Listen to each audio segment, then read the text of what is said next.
Request है वही बच्चे करें जो बहुत शानदार और अपने भविष्य का निर्माण कर सकते हैं अच्छे से। अतिरिक्त बातें नहीं आते हैं यहाँ पर। क्या हमको पढ़ना था? भारतीय यूनेस्को स्थल, इंडियन यूनेस्को साइट। तो सबसे पहली बात तो यूनेस्को क्या है? यूनेस्को एक संगठन है, एक ऑर्गेनाइजेशन है जो कि पेरिस में है, ठीक है। इसका पूरा नाम कहीं पे लिखना यूनेस्को का अपनी कॉपी पर। अभी नोट्स बनाने की जरूरत नहीं है, नोट्स आपको एप्लीकेशन में मिल जाएंगे, आराम से बना लेना। और कभी नोट्स बनाने भी आपने तो शॉर्ट नोट्स बनाया करो, छोटे छोटे चीजों को शॉर्ट में लिख लिया करो। जैसे देखते हैं क्या यूनेस्को क्या है? United nations, united nations educational and scientific cultural organisation, ये इसका पूरा नाम है यूनेस्को का।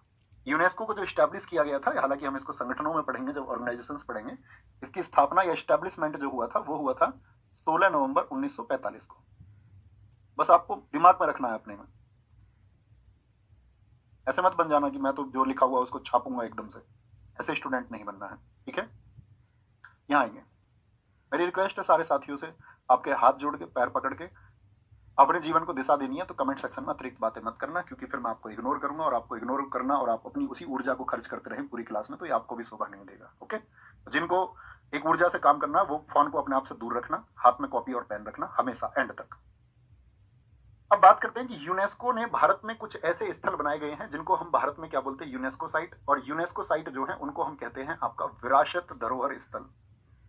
यानी कि वो कितनी है? पहला क्वेश्चन तो ये 43 है। भारत में यूनेस्को द्वारा मान्यता प्राप्त 43 मूर्त यानी कि विरासत स्थल हैं, जिनमें से 35 क्या है? आपका कल्चरल है। अभी हम इन सबको देखेंगे धीरे धीरे। कल्चरल का मतलब क्या होता है? देखो, सांस्कृतिक का मतलब है कि जो भारत की संस्कृति से जुड़े हुए हैं। अच्छा, संस्कृति से आप क्या समझते हैं? तो हम कहेंगे भैया संस्कृति में हमारा जो रीति रिवाज है, हमारा जो रहन सहन है, हमारी जो वेशभूषा है, ठीक है, हमारी क्या परंपराएं हैं। तो जब हम रीति रिवाजों की बात करते हैं तो उसमें हमारे मंदिर भी शामिल होते हैं। तो भारत की संस्कृति से संबंधित कौन कौन से मंदिर यूनेस्को को लगे कि ये आपका विश्व विरासत स्थल होने चाहिए, यानी दुनिया की उन कुछ साइट्स में से ये प्रमुख है। जैसे कि क्या सिर्फ भारत के ही स्थल होते हैं? नहीं, पूरी दुनिया में से साइट खोजी जाती है। क्या सिर्फ भारत के होते हैं? बोलो यस और नो। तो आपको पहली समझ रखनी है कि भारत के नहीं, पूरी दुनिया के होते हैं। भारत में कितने हैं? 43 हैं। इनमें से 7 नेचुरल हैं, जैसे कि कुछ आपका नेशनल पार्क हो गए। एक मिश्रित है, उसको हम जानेंगे, वो सिर्फ कंचनजंगा है सिक्किम का। एक मिश्रित है क्योंकि उसमें विरासत की भी बात है, विरासत के साथ में आपका संस्कृति और नेचुरल दोनों चीजें, कल्चरल और नेचुरल दोनों है। यूनेस्को द्वारा हमारी 15 अमूर्त सांस्कृतिक विरासतें हैं। दोनों बातों में अंतर समझना। 43 तो क्या बताई मैंने? मूर्त बताई है, मूर्त यानी कि जो टेंजिबल है, और 15 है इंटेंजिबल। इस बात को समझे। देखो, टेंजिबल का मतलब होता है जिसको छुआ जा सकता है। जैसे मैं आपसे एक उदाहरण पूछूं, जैसे कि आपके घर में एक कप है, आप उसको छू सकते हैं या नहीं? हाँ या ना? मुझे सिर्फ हाँ या ना में उत्तर चाहिए आपको पूरे बैच में। आप उसको छू सकते हैं? आप कहेंगे हाँ, तो वो टेंजिबल है। आप सोचिए कोई मंदिर है, आप किसी मंदिर को जाकर के छू सकते हैं या नहीं? आप कहेंगे हाँ भैया जी, मंदिर को बिल्कुल छू सकते हैं, क्या दिक्कत है इस बात में? कोई परेशानी नहीं है। अच्छा, दूसरी बात, मुझे एक बात बताइए, आप किसी डांस को छू सकते हैं? जैसे मैं बोलूं कालबेलिया डांस, राजस्थान का एक डांस है, या मैं बोलूं छऊ जो 3 स्टेटों में आपका होता है, झारखंड में होता है, आपका उड़ीसा में होता है, ठीक है, बताएं क्या आप उसको छू सकते हैं किसी डांस को? सारे लोग बोले। वेस्ट बंगाल में भी होता है छऊ। आप कहेंगे नहीं, छोटी सी बात है। तो जिसको आप छू सकते हैं वो मूर्त है, और जिसको नहीं छू सकते वो अमूर्त है, इंटेंजिबल है। तो इंटेंजिबल कितने हैं भारत में? आपका 15 है। जैसे दुर्गा पूजा, आप पूजा को नहीं छू सकते, लेकिन मैं आपसे पूछूं, आप खजुराहो के मंदिरों को छू सकते हैं क्या? आप ताजमहल को छू सकते हैं क्या? आप आगरा के किलों को छू सकते हैं क्या? एलोरा की गुफाओं को, अजंता की गुफाओं को आप छू सकते हैं क्या? बताइए, पट्टादकल के स्मारकों को, हम्पी के स्मारकों को आप छू सकते हैं या नहीं? जयपुर को आप छू के देख सकते हैं या नहीं? अहमदाबाद को आप छू के देख सकते हैं नहीं? आप कहेंगे हाँ जी भैया। बात क्लियर है? थम्स अप करके मुझे बताएं। आप कहेंगे हाँ जी, बात क्लियर है कि जिनको छुआ जा सकता है 43 तो है आपकी वर्ल्ड हेरिटेज साइट, इनको बोलते हैं WHC, विश्व विरासत स्थल, वर्ल्ड हेरिटेज साइट, और 15 है इंटेंजिबल कल्चरल हेरिटेज। बात क्लियर? भारत यूनेस्को का 1946 से सदस्य बना। इसको तो इंपोर्टेंट मार्क करना, जो मैं महत्वपूर्ण बताता चलूं उसको इंपोर्टेंट मार्क किया करना, ये मिलेगा आपको नोट्स में। जैसे भारत में 43 है, इटली में सबसे ज्यादा 60 है, सिर्फ याद रखें, रटना नहीं है इसको। चाइना 59 पर है, फिर भारत आता है। सर्वाधिक यूनेस्को स्थल वाला जो शहर है वो कार्डोबा, स्पेन का एक शहर है। इस अकेले शहर में 4 आपका वर्ल्ड हेरिटेज साइट है। जैसे हम महाराष्ट्र की बात करेंगे तो हमारे यहाँ महाराष्ट्र में सबसे ज्यादा आपकी यूनेस्को की साइट है। तो दिक्कत। तो अब मुझे बताएं जरा, जब मैं कभी पढ़ाऊं तो मैं आपको बताता हूँ स्कैन टेक्निक। स्कैन टेक्निक का मतलब ये है, देखो ये मैथ तो है नहीं, क्या ये गणित की प्रैक्टिस से आ जाएगा, क्या रीजनिंग के कॉन्सेप्ट से आ जाएगी?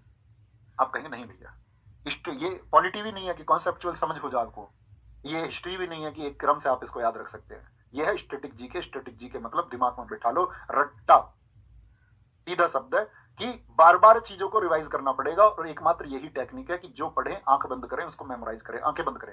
रोज नहीं बंद करूंगा ना, रोज सिखाऊंगा, एक बार सिखाऊंगा, जिसको एक बार में सीखना वो सीखेगा। आंखें बंद करके ऐसे बोलना, भारत में, सोचो, आंखें बंद करो, बोलो, भारत में आपका जो दिक्कत, रट्टू तोता जो बन जाएगा ना, इसमें याद रख लेना वो कामयाब है, बाकी तो जो इसमें दिमाग लगाएगा ना ज्यादा, उसका कुछ नहीं हो सकता। ध्यान से पढ़े अभी क्या रिसेंट में हुआ। 30 जुलाई 2024 को नई दिल्ली में संपन्न यूनेस्को की पहली विश्व धरोहर समिति, देखो विश्व धरोहर समिति इसको बोलते हैं वर्ल्ड हेरिटेज कमेटी। कौन सी कमेटी है ये? World heritage committee. एसएससी ने अभी पूछा था आपका क्वेश्चन बड़ा अच्छा सीएचएसएल में कि वर्ल्ड हेरिटेज कमेटी विश्व धरोहर समिति में कितने सदस्य होते हैं? इसमें 21 कंट्री होती हैं, और यही 21 देश हैं जो बताते हैं कि भाई ये जगह अब यूनेस्को में शामिल हो जानी चाहिए। ठीक है, कोई दिक्कत?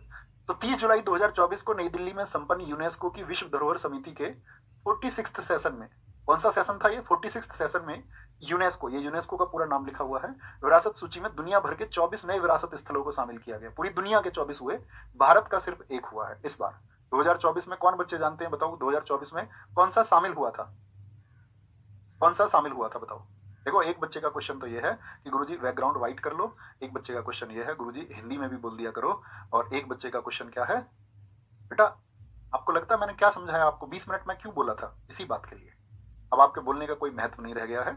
आप एक तो कपड़े की दुकान पर नहीं है कि लाल शर्ट दिखा दो और नीली शर्ट दिखा दो, ये दर्शाता है कि आपकी जो पढ़ाई है वो अच्छे से नहीं हुई।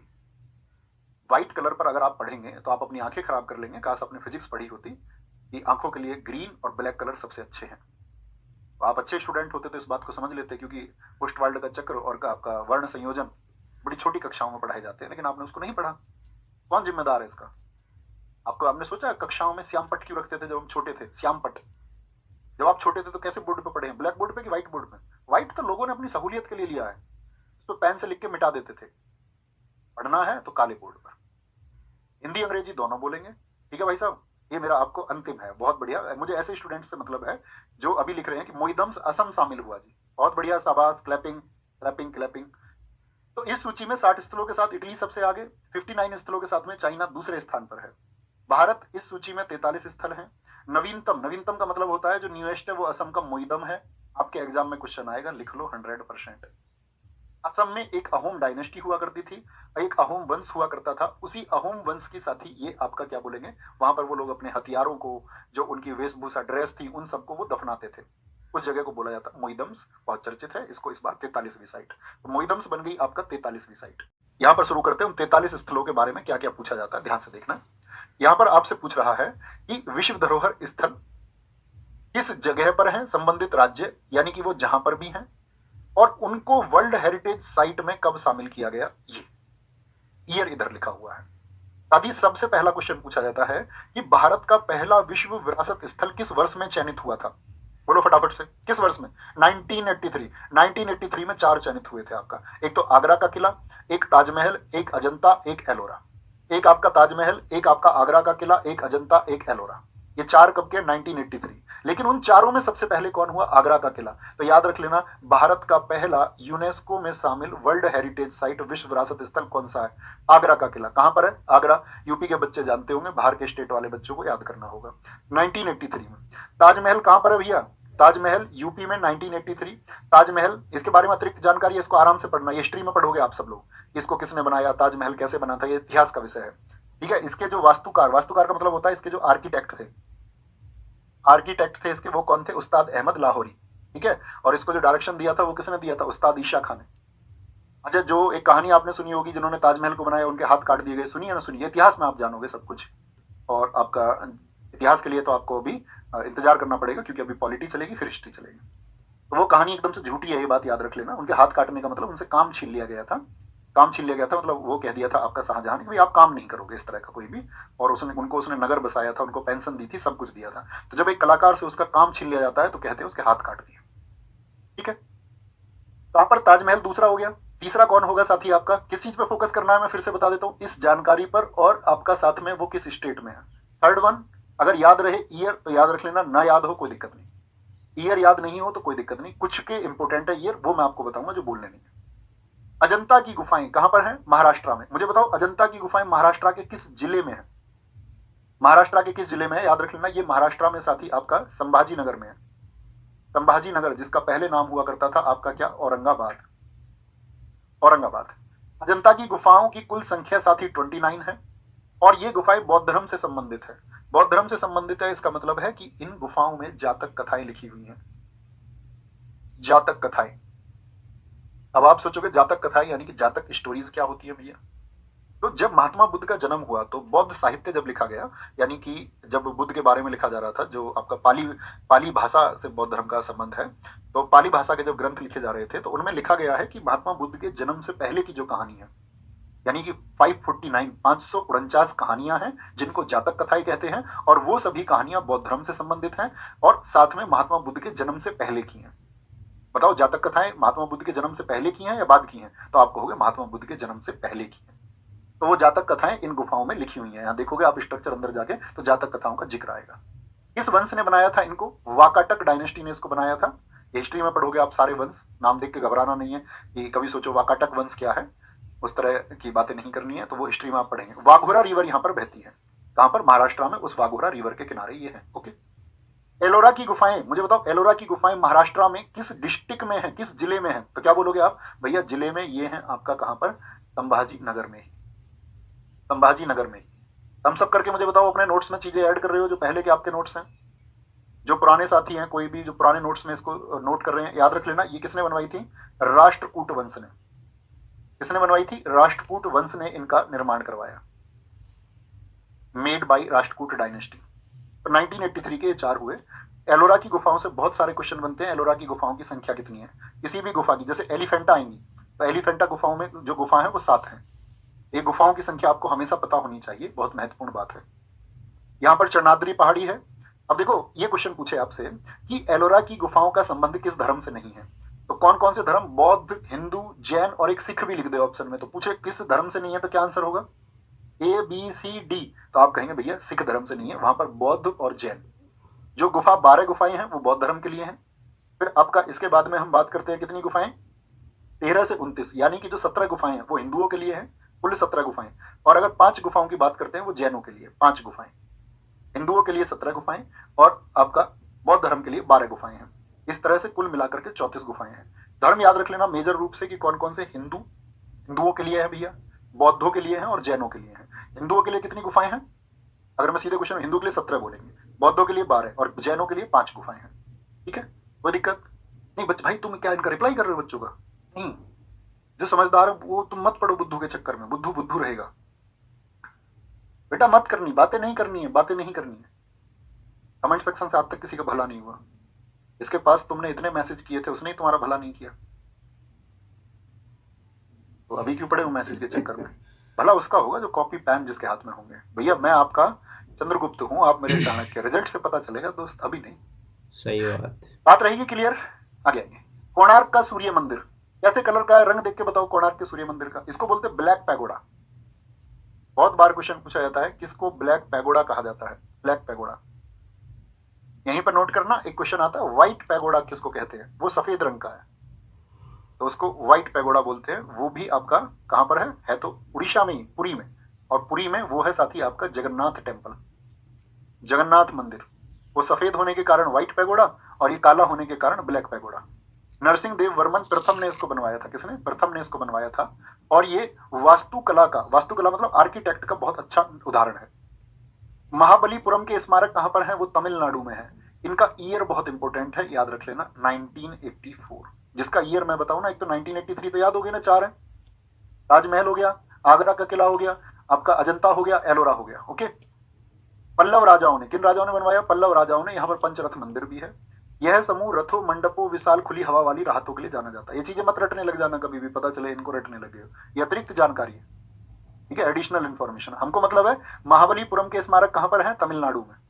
कोणार्क का सूर्य मंदिर कहां पर है? उड़ीसा में। मुझे बताओ कोणार्क का सूर्य मंदिर कितने रुपए के नोट पर आपने देखा था? कितने रुपए के नोट पर है? नोट जानते हो ना, जैसे 2000 का नोट बंद हो गया, उस पर पीछे मंगलयान होता था। 200 रुपए के पर सांची का है, 100 रुपए पर रानी की वाव है, 50 रुपए पर हम्पी है।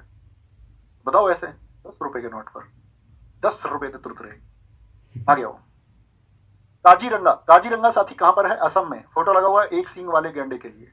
रंगों के नाम आज शाम याद कर लेंगे, रंग से जब कभी भी आएगा। ओरंग नेशनल पार्क भी मैं आपसे पूछूंगा, याद रखना। रंगों के नाम गुरुजी आज शाम को सुनाएंगे। असम, काजीरंगा असम में है। अतिरिक्त जानकारी बाद के लिए। मानस राष्ट्रीय उद्यान असम। मानस कब का है? जब ये याद कर लो तब एडिशनल को पढ़ना बाद में। मानस कब कहां पर है? असम। भले मानस आज शाम को सुना देना, भले मानस आज शाम को पैसे लौटा देना, मानस आज शाम को। 1973 में प्रोजेक्ट टाइगर चला था, हम इसको पढ़ेंगे जब मैं टाइगर रिजर्व पढ़ाऊंगा। इंदिरा गांधी जी के टाइम पर चला था ये, देश में टाइगर्स को बचाने के लिए, ठीक है। यह एक बायोस्फीयर रिजर्व है। बायोस्फीयर रिजर्व हम पढ़ेंगे आपका कब? आज से जो 3rd क्लास होगी हमारी, यानी कि परसों। देश में कुल 18 बायोस्फीयर रिजर्व है। बायोस्फीयर रिजर्व हम किसको कहते हैं, कौन कौन से हैं, क्या क्या क्वेश्चन पूछे जाएंगे, ये सब मैं आपको बताऊंगा, ठीक है। दिक्कत केवला देव। केवला देव राष्ट्रीय उद्यान नेशनल पार्क है एक आपका।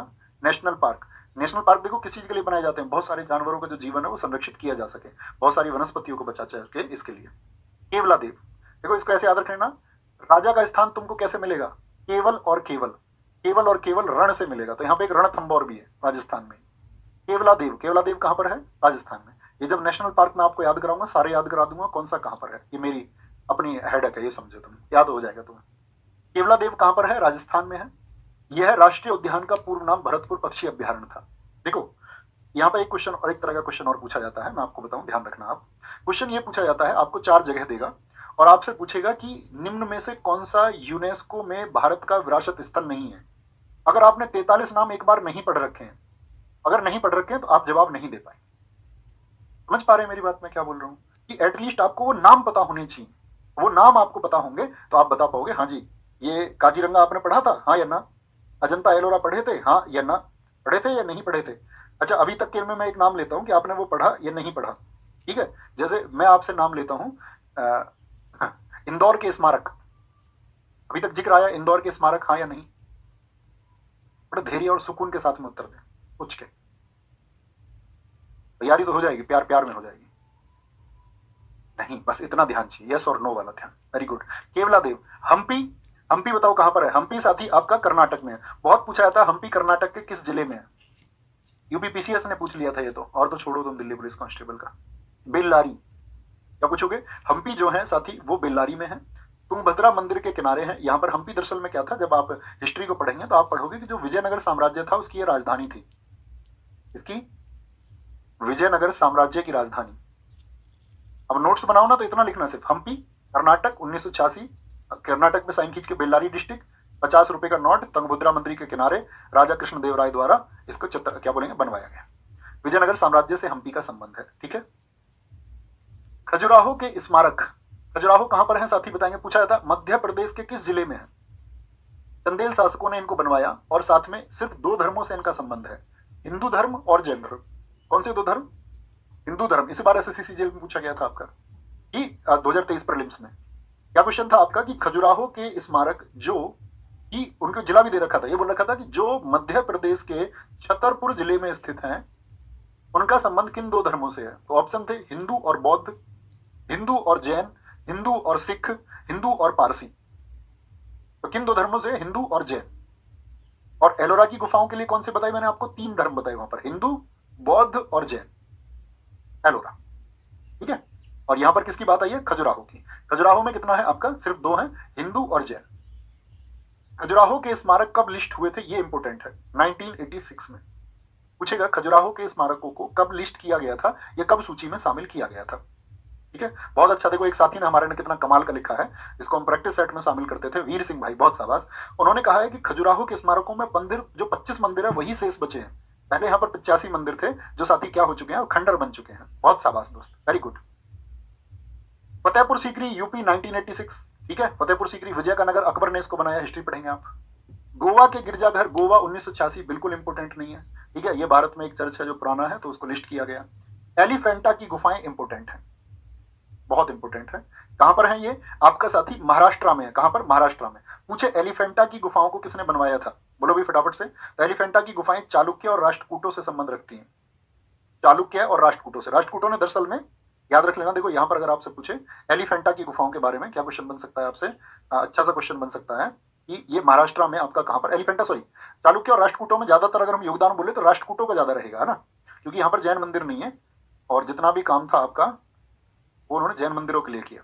राष्ट्रकूट होंगे। महाराष्ट्र में कहां पर है? ये मुंबई में है। मुंबई में जो साथी आपका घाराशिव है, घारापुरी गुफाएं एलिफेंटा गुफाओं का स्थानीय नाम है। वहां पे इनको क्या बोलते हैं? घारापुरी। घारापुरी नहीं, घारापुरी, GHAR, घारापुरी बोलना है इनको, है ना। घारापुरी का मतलब होता है गुफाओं का शहर, city of caves, city of caves कहा जाता है उसको, है ना। करेक्ट कर लो दोस्त उसको, जीतू यादव जी उसको करेक्ट कर लेंगे साथी, करेक्ट कर लो, कोई दिक्कत नहीं है। यहाँ पर कितनी गुफाएं हैं? यहाँ पर 7 गुफाएं हैं। कितनी गुफाएं हैं यहाँ पर भैया जी? 7 गुफाएं, याद रख लेना। एक बहुत इंपॉर्टेंट क्वेश्चन बनता है, जैसे हमने आपको बताया कि अजंता की जो गुफाएं उनका संबंध किस धर्म से था, बताओ जरा। आप कहोगे बौद्ध से था। एलोरा की जो गुफाएं उनका संबंध हमने किससे बताया आपको, जरा बताए। आप कहोगे बौद्ध भी थे वहां पर भैया। बौद्धों के लिए 12 थी, 17 हिंदुओं के लिए, 5 जैनों के लिए। बुद्ध आपका जैन भी थे और हिंदू भी थे, ठीक है। लेकिन ये जो एलिफेंटा की गुफाएं ये भगवान शिव से संबंधित है, यानी कि ये शैव कम्युनिटी से या शैव संप्रदाय से संबंधित है। किससे हैं? शैव संप्रदाय से। या कभी भी पूछे यहाँ पर जो चित्रण आपको मिलेंगे वो भगवान शिव के मिलेंगे, भगवान शिव के। कोई दिक्कत? याद रखेंगे हमेशा। एलिफेंटा कैसे याद रख सकते हैं? देखो एलिफेंट मतलब एलिफेंट से हम रिलेट कर लेते हैं भगवान गणेश जी को, और भगवान गणेश जी से संबंध किसका है? वो हमारे भगवान शिव का है, वो याद रखना है ना। सुंदरवन राष्ट्रीय उद्यान कहां पर है? पश्चिम बंगाल में, 1987 में। सुंदरवन की स्थिति याद रख लेना, बहुत इंपॉर्टेंट है। बंगले अक्सर सुंदर होते हैं। पूरी स्टेटिक जीके में बंगाल को हम बोलेंगे बंगला। बंगला कैसा है? सुंदर है, सुंदर है। जैसे मैं आपको बताऊंगा यहाँ पे बुक्सा नेशनल पार्क है, तो तब हम पढ़ेंगे सुंदर बुक्स कहाँ है? बंगले में है। यह गंगा डेल्टा का हिस्सा है। दुनिया का सबसे बड़ा डेल्टा निर्माण बांग्लादेश से सीमा साझा करता है। ओके, फिर बात आती है पट्टादकल की। पट्टादकल के स्मारक समूह कर्नाटक में कहां पर है? कर्नाटक में, याद रख लेना। पट्टादकल को चालुक्यों ने बनवाया था। किसने? चालुक्य वंश ने इनका बनवाया था, चालुक्य डायनेस्टी, चालुक्य वंश ने इनका निर्माण कराया। और कर्नाटक में ये कहां पर है? कर्नाटक के बागलकोट में है। डिस्ट्रिक्ट उसी का याद रखना है जो इंपोर्टेंट है, ऐसा नहीं कि सभी के याद करने लग जाओ। बागलकोट जिला। लेकिन यहाँ पर एक राष्ट्रकूट वंश का जिक्र भी आता है। राष्ट्रकूट वंश का जिक्र ये आता है कि जब चालुक्यों ने बनवाए तो 9 हिंदू मंदिर यहाँ पर बनवाए थे, लेकिन जो एक जैन मंदिर विरूपाक्ष मंदिर बनवाया, ये बनवा दिया साथी किसने? आपका राष्ट्रकूटों ने। याद रख लेना, राष्ट्रकूटों ने यहाँ पर जैन मंदिर का निर्माण करवाया था। याद रखेंगे, कोई दिक्कत? किसने? राष्ट्रकूटों ने, ठीक है। आगे आइए। सर जी बस करिए, याद भी करना। बेटा याद करने के जैसा तो अभी कुछ था ही नहीं इसमें। एक दिन में एक टॉपिक, छोटा टॉपिक, ऐसा नहीं कि इसको हम 2-3 दिन चला दें, ऐसे नहीं बच्चे। ये तो बहुत छोटा सा टॉपिक है, इसमें मैं क्या बता रहा हूँ, सिर्फ स्थिति। 40 जगह के नाम याद नहीं कर पाओगे यार, खुद के ऊपर इतना भरोसा नहीं है। मैंने कहा ना, अगर याद भी नहीं होंगे तो ये सब चीजें आपस में इंटरलिंक होंगी, मैं ही याद कराऊंगा आपको, ठीक है। कि नेशनल पार्क, जब नेशनल पार्क में हम आएंगे तो नेशनल पार्क में याद करेंगे, ठीक है। उड़ा देंगे नहीं तो। पढ़ने पर ध्यान लगाओ। चोल मंदिर, अच्छा ऐसे कितने लोग हैं जिनको याद है वो बताओ, जिनको थोड़ा थोड़ा याद है पहले से, ठीक है। चोल मंदिर कहाँ के हैं? तमिलनाडु के हैं। राजेंद्र चोल ने इनको बनवाया, ठीक है। इसमें तंजावुर बृहदेश्वर मंदिर, ये हिस्ट्री का टॉपिक है सारा, आप पढ़ेंगे वहां पे जब मंदिर पढ़ेंगे। हम खुद भी मंदिर एक टॉपिक मैंने आपको बताया, मंदिरों में हम सारी चीजों पर बात करेंगे, मंदिर में पढ़ेंगे। अभी हमको पढ़ना है कि चोल मंदिर, मैं आपको सिर्फ ये बताना चाह रहा हूँ ये यूनेस्को की साइट है या नहीं है, बताओ हाँ या ना। नंदा देवी और फूलों की घाटी, इसको बोलते हैं flower valley, valley of flowers. बहुत सारी वैली हमको पढ़नी है, जैसे साइलेंट वैली आपका केरल में है, ठीक है। आपका सिलिकॉन वैली आपका बंगलुरु में है, न्योरा वैली आपका वेस्ट बंगाल में है। तो बहुत सारी वैली अभी पूछी जाती है। अभी सिर्फ हमको फोकस करना है जो फ्लावर वैली है वो उत्तराखंड में, क्या वो यूनेस्को साइट है या नहीं है? हाँ जी है, सिर्फ इतना भर याद रखना है। सांची के बौद्ध स्तूप किसने बनवाए थे? अशोक ने बनवाए थे। कितने रुपए के नोट पर है? ये क्वेश्चन एग्जाम के लिए बहुत इंपॉर्टेंट है, जो अतिरिक्त जानकारी मैं आपको महत्वपूर्ण बताऊं। सांची के किस वर्ष में साथी यूनेस्को में लिस्ट हुए? बहुत बार पूछा गया है। स्तूप होते हैं जिनका संबंध होता है बौद्ध धर्म से, क्योंकि आप सबको पता होगा कि जो अशोक हैं उन्होंने कलिंग युद्ध के बाद में, आप इस बात को हिस्ट्री में पढ़ेंगे कि जो अब आपका उनकी गद्दी पे वो 8वें वर्ष बैठे थे। 8वें वर्ष का मतलब है 261 BC में। तो जब उन्होंने कलिंग वॉर लड़ा तो उसके बाद में वहाँ 1 लाख लोग जब मारे गए तो उन्होंने अपने धर्म को छोड़ करके, और किस धर्म को? आपका बौद्ध धर्म को अपना लिया था, है ना। दीवारों पर यहाँ पर जातक कथाएं लिखी हुई हैं जिनको हेनरी टेलर ने बताया था 1818 में। हुमायूं का मकबरा दिल्ली में है, 1993 में। बहुत बार पूछा गया, इस वर्ष में 1993 में। अब देखो हुमायूं के मकबरे से एक क्वेश्चन और आता है कि हुमायूं का मकबरा इसको बोलते हैं मुगलों का कब्रिस्तान। मुगलों का कब्रिस्तान यानी बहुत सारे मुगल, मुगल कहाँ पे रहते थे? दिल्ली में, लाल किले में। और इनके जो भी राजकुमार आपका या अन्य जो भी परिवार के लोग होते थे, उनमें से ज्यादातर लोगों को कहां पर, उनको हुमायूं के मकबरे में दफनाया गया है। अब इंपॉर्टेंट ये है कि अब तक जितने भी हमने पढ़े थे, क्या उनमें कहीं भी कोई ऐसा आया था जो दिल्ली से था?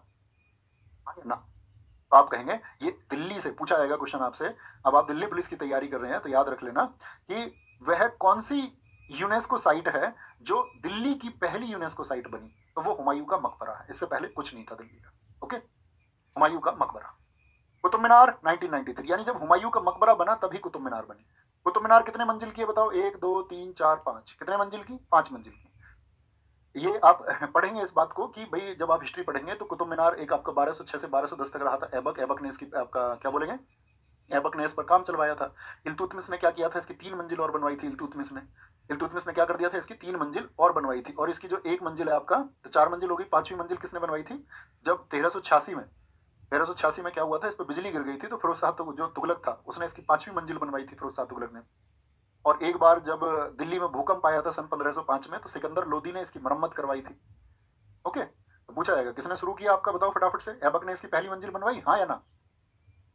आप कहेंगे हाँ जी, उसी ने शुरू किया। इल्तुतमिश ने क्या कराया, इसको पूर्ण कराया। 5वीं मंजिल किसने जुड़वाई इसमें? फिरोज शाह तुगलक ने। ओके, भारतीय पर्वतीय रेलवे, जो भारत की माउंटेन्स में रेलवे बनती है, वो अपने आप में रेलवे चलती है, वो अपने आप में देखने की जगह है, तो उनको भी यूनेस्को की वर्ल्ड हेरिटेज साइट, मतलब आश्चर्यजनक जगह है ये सारी। तो उसमें दार्जिलिंग है वेस्ट बंगाल की, नीलगिरी, नीलगिरी जिसको ब्लू माउंटेन हम बोलते हैं।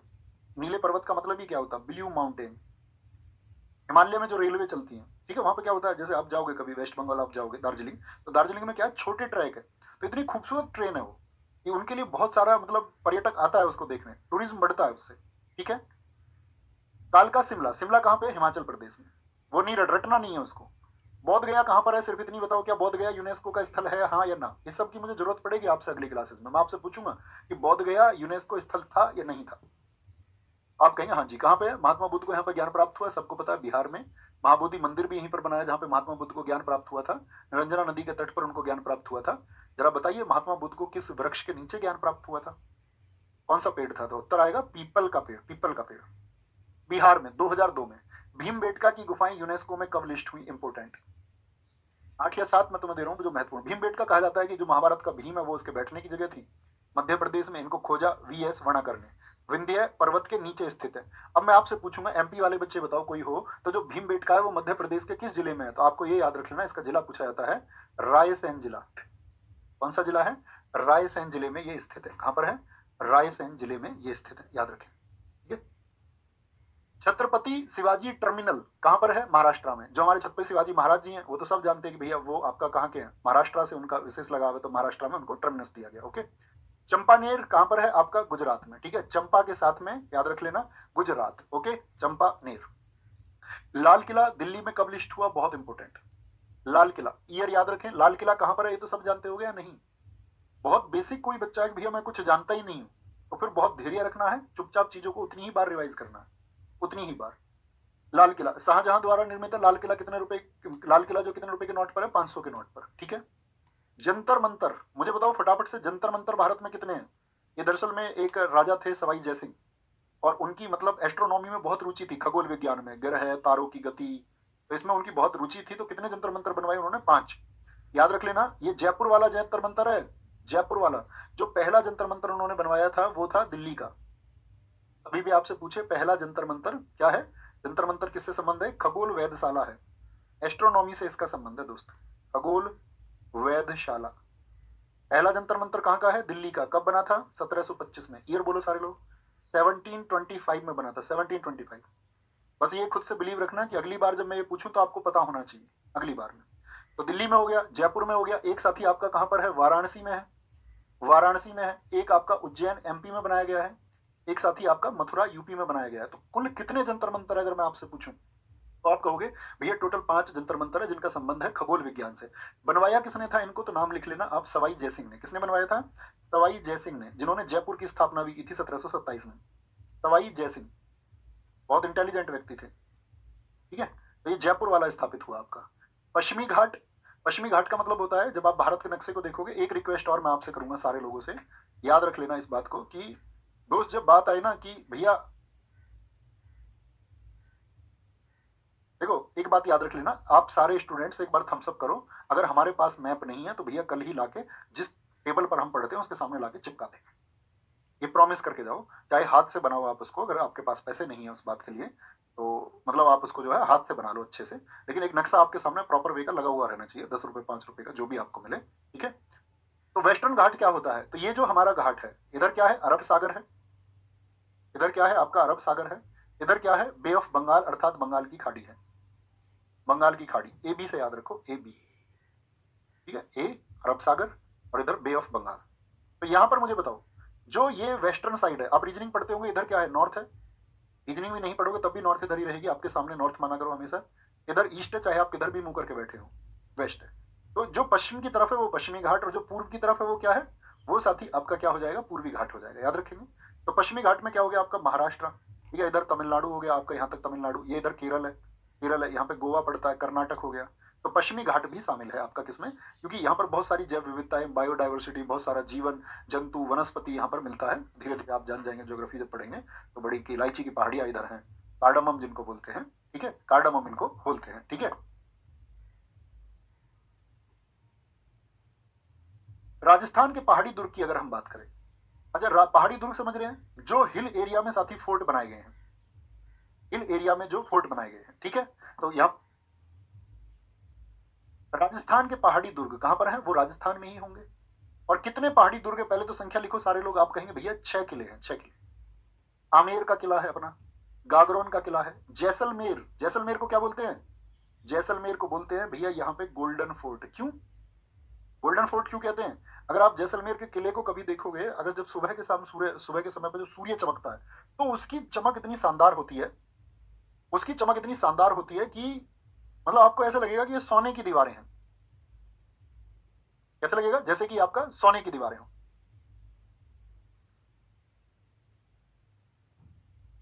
गोल्डन फोर्ट क्या बोलोगे इसको, सुनहरा। चित्तौड़गढ़, कुंभलगढ़, कुंभलगढ़ की बात बताओ, कुंभलगढ़ से किनका संबंध है, कौन बताएगा। भारत के एक वीर सपूत हैं, हिंट मैं देता हूं, उनके बचपन का नाम कीका था, बचपन का नाम था उनके का कीका। कुंभलगढ़ से किसका जीवन जुड़ा हुआ है। और कुंभलगढ़ की जो दीवारें हैं ना साथी, याद रखना, पूरी दुनिया में चीन की दीवार सबसे लंबी मानी जाती है, और चीन की दीवार में दूसरी जो सबसे लंबी दीवार मानी जाती है वो मानी जाती है कुंभलगढ़ की। कितनी लंबी दीवार है कौन बताए, कुंभलगढ़ की 36 किलोमीटर लंबी दीवार है, कोई और किला नहीं है जिसकी इतनी किलोमीटर लंबी दीवार हो, इतनी 36 किलोमीटर लेंथ है इसकी, वॉल की, दीवार की 36 किलोमीटर। भैया जंतर मंतर को ठीक कर लीजिए, 1724 होगा बिल्कुल, हम क्या लिख चुके हैं, जंतर मंतर 1724 ही होगा दोस्त, हमने क्या लिख लिया, कुछ गलती हुई क्या हमसे, 1724 एकदम से ठीक है, 1724। इसके 10 साल बाद इसने ये आपका जयपुर का बनाया था 1734 में, 1727 में इसने जयपुर की स्थापना की, 1724। एक बार थम्स अप करें, इसे करेक्ट करेंगे दोस्त। एक साथी का मैंने कमेंट देखा अभी, नीडा, एक बार कमेंट करके बताओ कर चुके हैं इसको ना। ज्योग्राफी की क्लास है 6 बजे, ओके ओके ओके, ठीक है, इनको एक बार पढ़ लेना है ना, इनको एक बार पढ़ लेते हैं, 2 मिनट देंगे। ग्रेट हिमालयन, आज क्लासेस आपकी हो सकता है थोड़ी बहुत डिस्टर्ब रही, 5-5 10-10 मिनट आगे पीछे, लेकिन उसको जो है हम फिर आपका कल से एक फिक्स समय पर रखेंगे। यहाँ पर देखो, ग्रेट हिमालयन, हिमालय से नाम ही आ रहा है, हिमाचल प्रदेश का।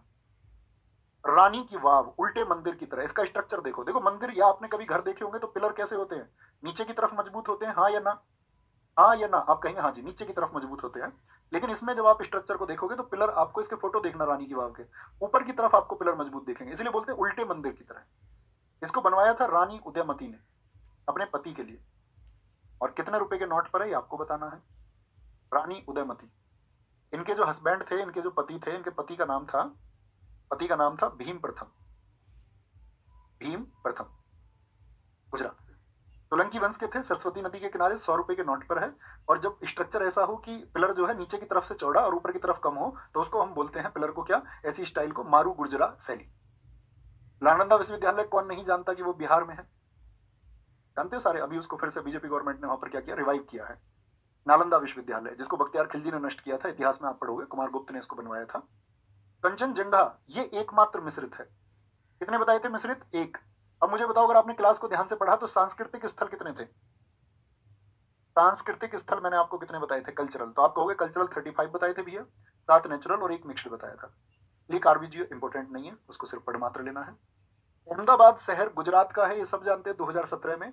इंपोर्टेंट बात यह है, यूनेस्को में शामिल पहला शहर कौन सा है। देखो अभी हमने जंतर मंतर को पढ़ा, तो जंतर मंतर जयपुर में है, लेकिन जयपुर शहर थोड़ी था। हमने ये थोड़ी पढ़ा था कि जयपुर शहर को शामिल किया गया, हमने पढ़ा था जंतर मंतर को शामिल किया गया।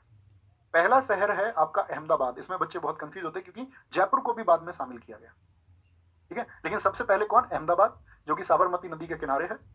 मुंबई के विक्टोरियन इंपोर्टेंट नहीं है, ये बहुत महत्वपूर्ण है अहमदाबाद शहर। कब शामिल हुआ अहमदाबाद, 2017 में, 2017।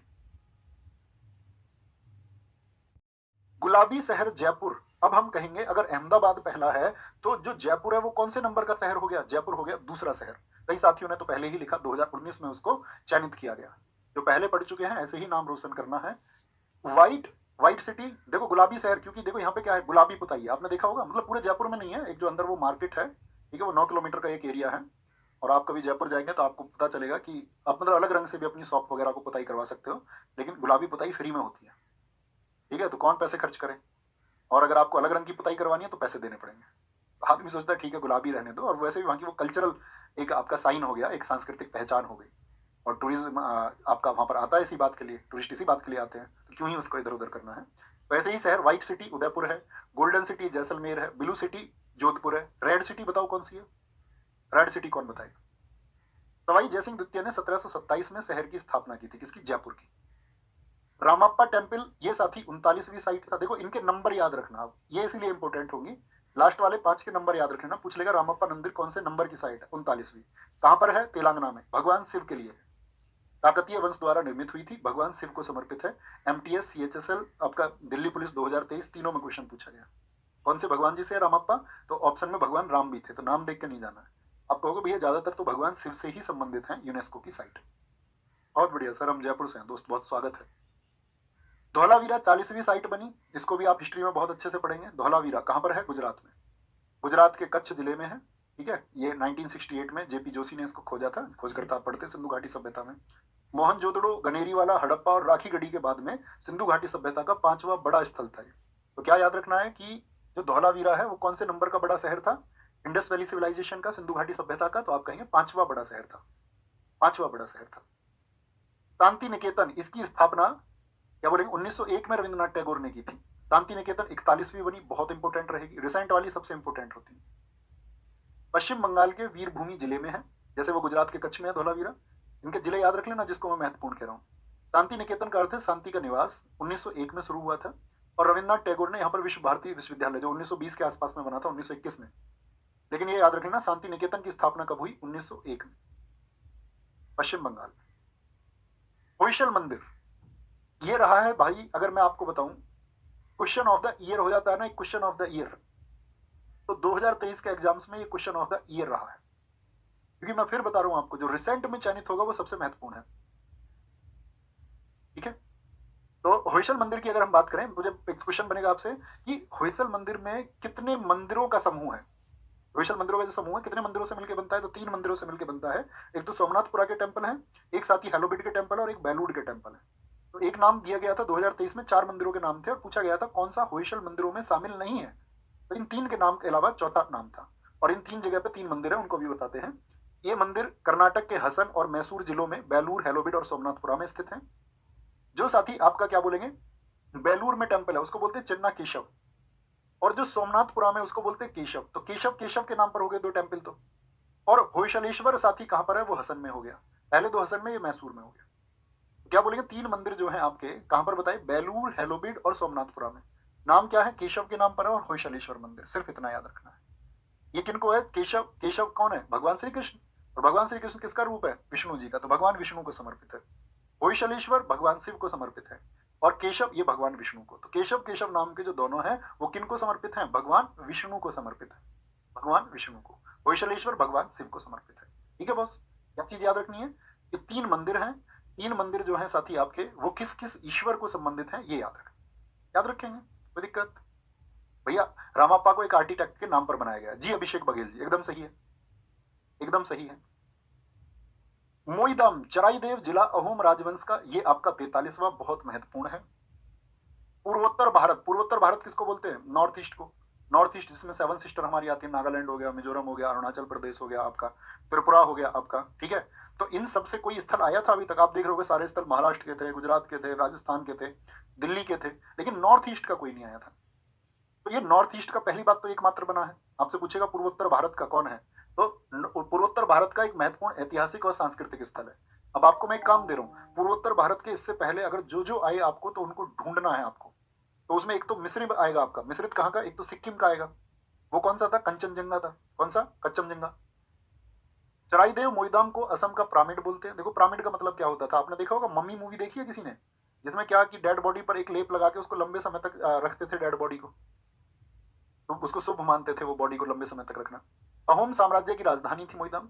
यह अहोम शाही परिवार के सदस्यों के नश्वर अवशेषों को, नश्वर का मतलब क्या होता है, मोर्टल्स को बचा के रखा जाता है। इन टीलों में मृतकों को उनके शाही परिधानों, जो उनकी ड्रेस होती थी, जो उनके वेपन्स होते थे, मैंने अभी बताया क्लास के शुरुआत में आपको, जो उनकी निजी चीजें होती थी, ठीक है, पर्सनल बिलोंगिंग्स, उनको साथ ही क्या करते थे, उनका बुरियल होता था।